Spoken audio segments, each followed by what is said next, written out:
The 26th of September 2017 by Phoebe French. Virtue was founded in 2011 by former brewmaster of Goose Island Beer Company, now also owned by AB InBev Gregory Hall, in partnership with Stephen Schmackel and 31 investors, in Roscoe Village in Chicago.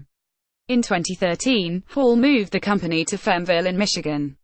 The company produces a range of ciders from the classic Michigan Brut, aged in French oak barrels, to the Mitten, which is aged in bourbon barrels for up to a year.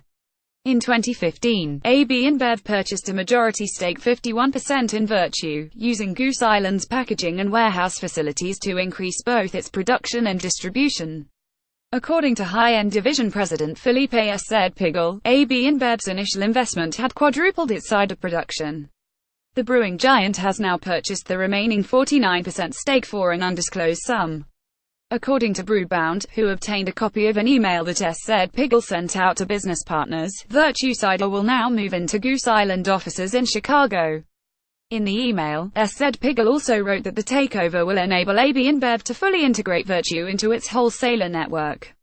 Continuing, Pigal said Greg Hall and Steve Schmackel will continue to drive the vision and possibilities for Virtue.